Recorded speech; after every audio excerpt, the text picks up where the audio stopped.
Bonjour à tous, je suis très contente de vous retrouver aujourd'hui pour cette nouvelle vidéo. Aujourd'hui nous allons faire un paysage, le deuxième, je vous mets le lien ici pour le premier. Assez simple, je vais vous demander de travailler à l'instinct. Nous allons d'abord faire un ciel avec de la lumière un peu en diagonale et nous allons faire une jolie prairie. Donc pas de forme trop figurative à part l'église et un petit personnage, mais beaucoup de tâches. Voilà, donc je ne vous en dis pas plus. Un petit pouce en l'air comme d'habitude si vous avez aimé. Laissez-moi vos commentaires, dites-moi ce que vous en pensez, dites-moi si cela vous plaît pour que je puisse ajuster mes prochaines vidéos. Je vous rappelle que j'en publie une par semaine. Donc abonnez-vous, vraiment abonnez-vous. Vous apprendrez encore plein de choses avec moi. A tout de suite, juste après ma présentation. Allez, on y va. A tout de suite. Je suis Virginie Lucas, illustratrice et créatrice de papeterie événementielle.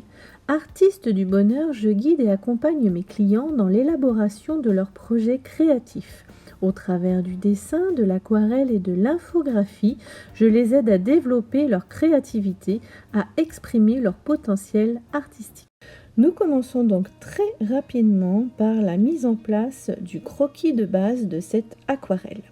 Donc moi personnellement je me suis inspirée d'une photo trouvée sur Pinterest. En ce qui vous concerne, si vous le souhaitez, j'ai remis au propre ce fameux croquis et vous pouvez me le demander à l'adresse disponible dans le descriptif de cette vidéo. Je vous le communiquerai bien sûr avec un grand plaisir. Par contre, comme c'est un croquis guide, il est possible que pendant la mise en couleur, la peinture à l'aquarelle, j'ai pris quelques petites libertés avec les formes, surtout au niveau des arbres. D'accord ?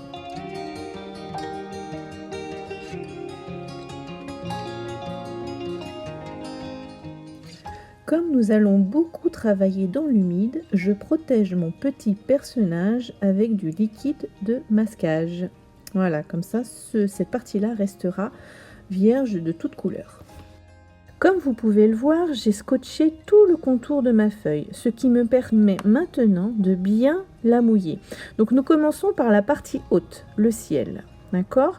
Alors si votre feuille n'est pas suffisamment mouillée, elle va sécher trop vite et on ne pourra plus avoir les effets de fusion des pigments. D'accord ? Donc j'ai commencé par mettre mon jaune de cadmium pâle en bas, vers le bas, à fleur de colline, et avec mon pinceau, je l'étire en diagonale. D'accord ? C'est ce qui peut ressembler, si vous voulez, aux effets des rayons du soleil. Maintenant, avec un parme très léger, moi j'ai utilisé le lac pourpre, mais vraiment très léger, je viens accentuer ces effets de diagonale. Voyez ? Alors j'y vais vraiment progressivement. D'accord ? Vous mettez des petites touches de pinceau, et avec votre pinceau, vous venez l'étirer. Et l'effet du mouillé va faire le reste. En penchant ainsi votre papier, les pigments vont s'écouler sur le côté. Et c'est vraiment l'effet recherché. Je fais la même chose en haut, dans le haut du ciel, qui là sera plus foncé.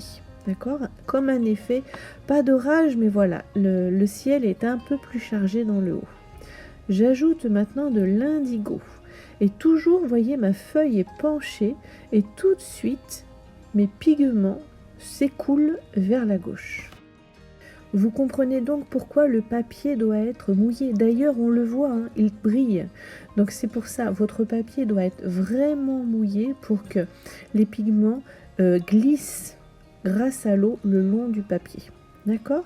Et ainsi, vous allez travailler votre ciel. Maintenant, je rajoute mon lac pourpre un peu plus foncé auquel j'ai mélangé de l'indigo. Voyez ? Et ça coule. Voyez ? C'est ça qui est vraiment intéressant, c'est d'obtenir des effets presque naturels grâce à l'eau. Voilà, et on essuie sur le côté ce qui déborde. Et ainsi, par petites touches successives, on y va vraiment gentiment. Il ne faut pas que ce soit trop chargé en pigments si vous voulez que ça reste léger. On va ajouter, par petites touches, des effets de nuages filandreux.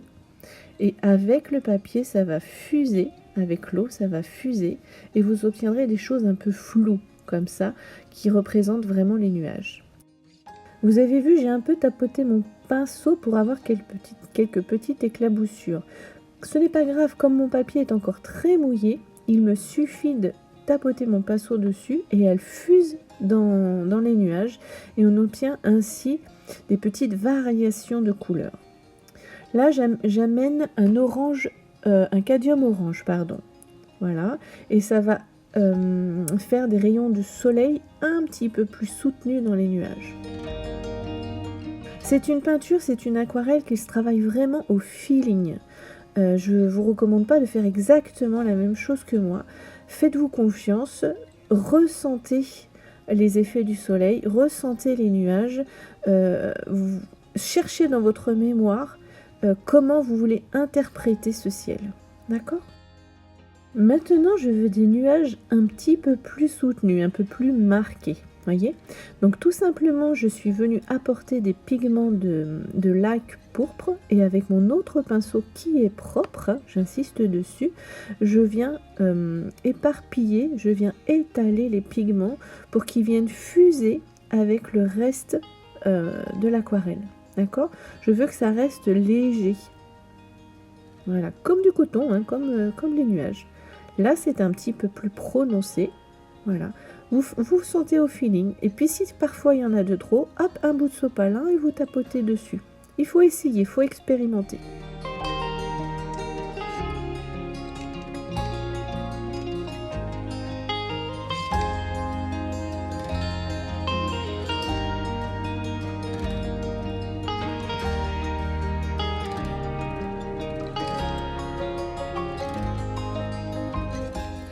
Ici, mon rouge de cadmium est un petit peu trop prononcé. Donc, j'ai pris un pinceau un peu plus gros et je suis venue étaler la peinture. Et maintenant, avec ce pinceau biseauté qui lui est propre, je viens enlever un peu de pigment dessous pour créer un contraste un peu plus fort entre les deux. D'accord ? Et on a vraiment cette idée de nuages filandreux. Je passe maintenant à la partie basse. Donc je remouille bien toute ma partie qui sera herbeuse, toute ma pelouse, toute ma colline. D'accord ? Et gentiment, je vais commencer à venir mettre mes couleurs. Mais au début, comme vous voyez, j'y vais avec beaucoup de douceur. On commence toujours par les tons clairs. Et petit à petit, on vient appuyer la couleur. Voyez ? Voilà. Je rajoute de l'eau et je viens étaler ma couleur. Alors ici, je vais jouer successivement avec le turquoise, le vert intense de phthalo et le vert grigné. D'accord ? Voilà. Et en fait, c'est très, comme je vous disais tout à l'heure, c'est très intuitif. Vous allez donner cette impression d'herbe, de colline herbeuse et balayé par le vent. Des effets de taches, voilà. Ici, pour donner un peu plus d'ombre, je rajoute de l'indigo. J'aime beaucoup l'indigo. Je l'utilise lorsque je veux assombrir une teinte. Je préfère mettre de l'indigo plutôt que du noir. Le noir va tuer la couleur tout de suite. Enfin, ça c'est mon point de vue personnel. Hein. Alors que l'indigo va se mélanger aux tonalités et juste donner une ombre presque naturelle. Voilà. Et comme ça, petit à petit, je construis ma colline. Alors là-haut, c'est beaucoup plus intense car il y a l'ombre de l'église. D'accord ? Je passe maintenant à la partie de droite. Pareil, en haut c'est assez clair vu que le soleil donne en plein dessus et plus on va descendre, plus on va aller vers nous, plus les tonalités seront foncées. D'accord ? Et vous jouez ainsi par petites touches sous forme de taches. Voilà, vous allez donner l'impression de cette herbe qui ondule le long de la colline. Pour l'instant, nous faisons donc poser plusieurs tonalités de couleurs pour suggérer le mouvement, suggérer l'herbe. D'accord ? Nous allons très peu travailler dans le réalisme. Ici, tout est illusion. Voilà. L'aquarelle, souvent, c'est des petites touches posées les unes après les autres et qui vont suggérer un paysage. Maintenant, je rajoute de l'eau propre. Vous voyez, c'est des touches d'eau et en penchant mon aquarelle, l'eau va faire glisser les pigments vers le bas. Donc, on obtiendra ainsi cet effet d'herbe, vous voyez, verticale. Maintenant, je travaille un peu plus en détail et viens réaliser la végétation qui est près de l'église, les arbres qui sont près de l'église. Donc, au début, j'ai fait des taches. Voilà. Et ensuite, avec mon pinceau éventail, enfin ça c'est mon pinceau personnel, hein, je viens suggérer ces arbres par petites touches. Voilà. Et je rajoute un peu de pigment à la base qui est plus foncé en fait que la cime des arbres. La cime des arbres était plus dans le flou. Et le flou est donné par l'humidité du papier.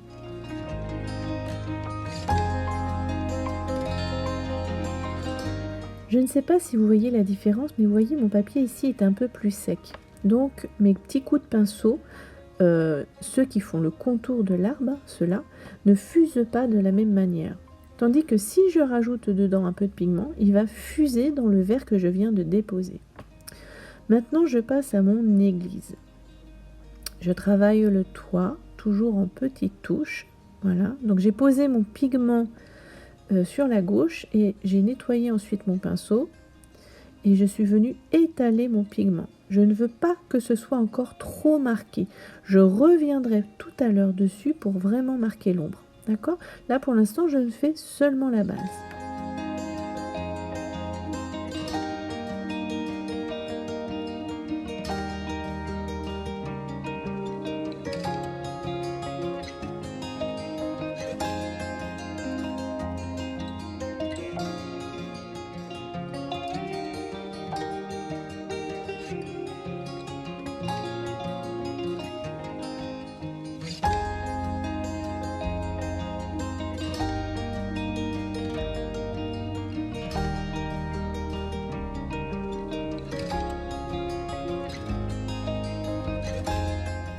Je travaille maintenant le bosquet qui est sur la gauche. Ma peinture, enfin mon papier est sec, ce qui permet d'avoir avec le grain du papier ces petits effets dans le haut des arbres, vous voyez, de branchage.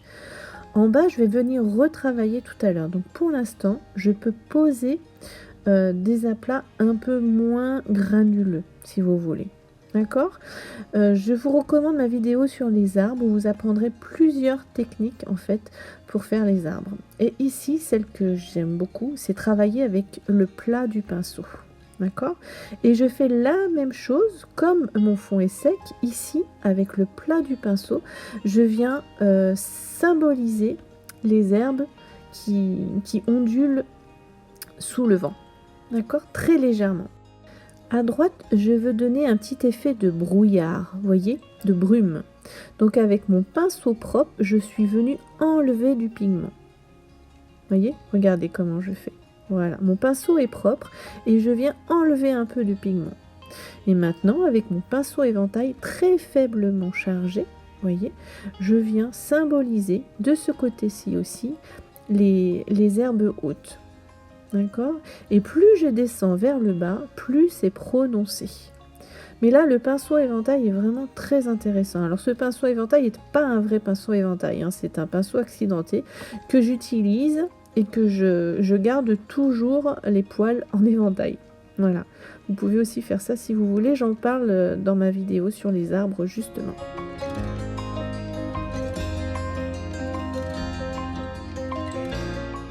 Et petit à petit, comme ça, par couches successives et de plus en plus prononcées, je vais créer cette impression de fleurs des champs, de fleurs sauvages.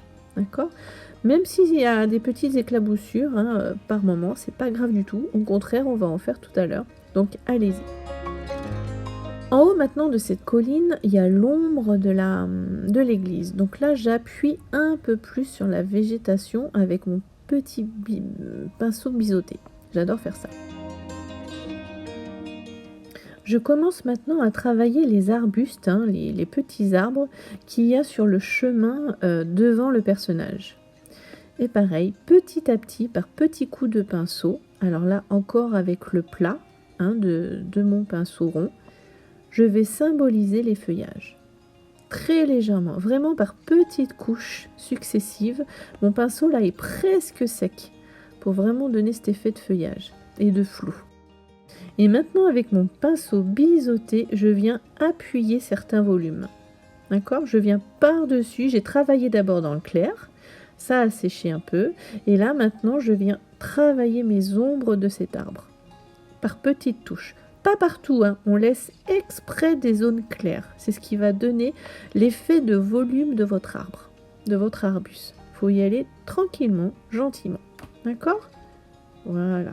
Dans le bas, c'est un petit peu plus foncé. Et sur la gauche aussi, c'est plus foncé, étant donné que les rayons du soleil viennent de la droite. Regardez avec le plat de mon pinceau, comme c'est sec en dessous, voilà, et je viens essuyer avec le doigt. Ça donne vraiment cet effet de flou, voyez, d'arbuste, de feuillage. Et je vais faire pareil, je vais faire la même chose sur mon bosquet qui est à gauche. Je place mon ombre en bas et petit à petit, je monte, voyez, en tournant, tournicotant, on va dire mon pinceau, puis en prenant mon pinceau éventail, je crée les effets de feuillage. Je passe au chemin maintenant, je reprends un petit peu de lac pourpre en rappel des couleurs du ciel. Et vous avez vu, j'ai laissé des blancs par endroits. D'accord? Et maintenant, je travaille mes effets d'herbe, toujours avec mon pinceau éventail, que j'adore pour tous ces effets-là, au premier plan, très légèrement. Donc toujours un mélange d'indigo, de vert grinier et de vert intense de Stalo. D'accord? Je mélange un peu mes couleurs sur ma palette. Et j'effleure le papier, c'est très important, n'y allez pas trop fort surtout, sinon vous allez avoir des traits très marqués. Moi je ne fais qu'effleurer vraiment mon papier.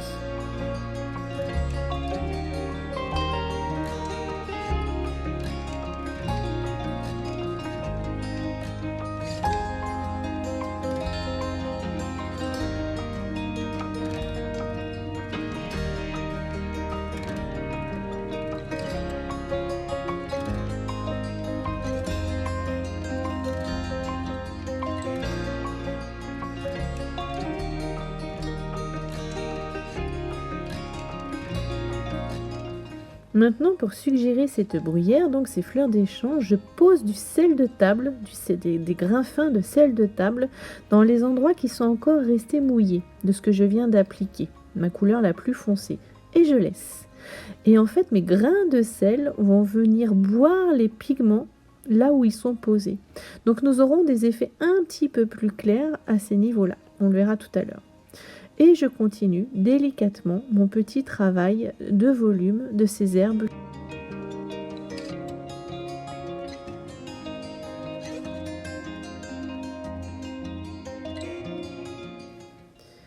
Je marque aussi très gentiment le côté de mon chemin. Voilà, toujours en petites touches très très fines, très légères. Vraiment un battement de cils.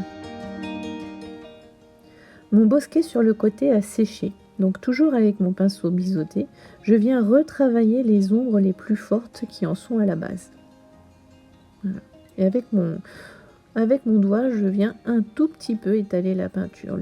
Comme il y a le grain, j'utilise le grain du papier pour donner des effets. Voilà.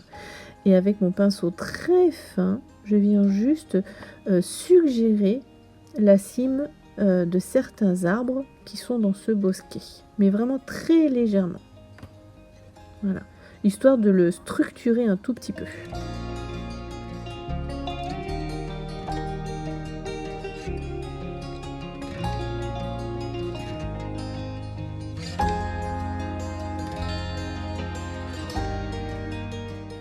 Maintenant, avec mon pinceau fin, je suis désolée, il y a mes cheveux dans le champ, j'étais très appliquée, donc trop penchée, je viens faire les branchages et l'ombre des petits arbustes qui sont sur le chemin. Et je viens rajouter un peu de feuillage, mais vraiment très légèrement. Là, je travaille dans le sec, donc on y va vraiment avec beaucoup de parcimonie. Et je fais de même pour l'église.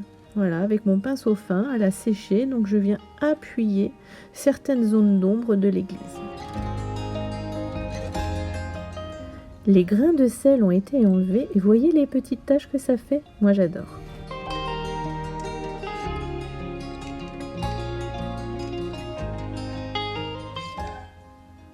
Je viens maintenant apporter des petits détails à l'église, des toutes petites touches qui vont lui donner un petit peu de réalisme, une petite touche particulière. Et maintenant, comme je vous le disais tout à l'heure, je place les tiges de certaines fleurs. Vous voyez comme le sel a fait comme des petites fleurs? Voilà, c'est exactement l'effet que je recherchais. N'hésitez pas à essayer, à vous amuser aussi avec cela. Après avoir placé un sopalin et un mouchoir pour protéger mon ciel et l'autre partie de la prairie, je tapote mon pinceau chargé d'aquarelle. J'enlève l'excédent et ceci va donner un petit peu de matière à ma prairie. Je fais exactement la même chose du côté gauche de mon aquarelle. Maintenant, avec mon pinceau fin, je viens peaufiner les détails. Ici, l'herbe qui est présente sur le bord du chemin. J'y vais vraiment avec des petites touches légères. Voilà.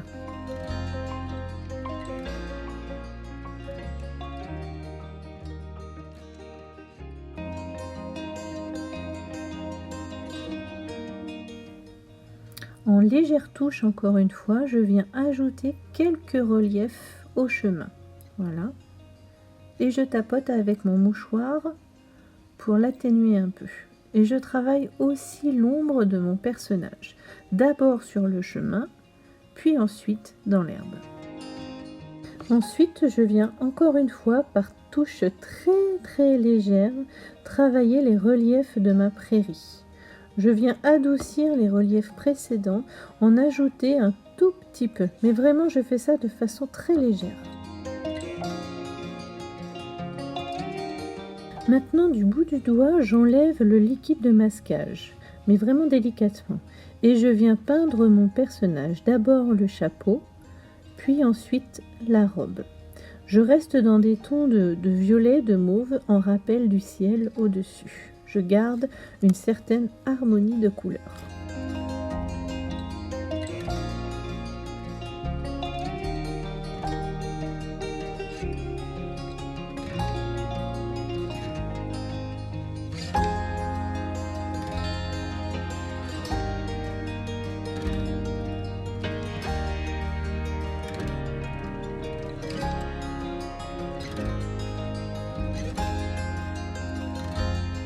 Encore une fois, vous avez vu comme d'abord j'ai placé mes tons clairs et ensuite je viens mettre mes ombres.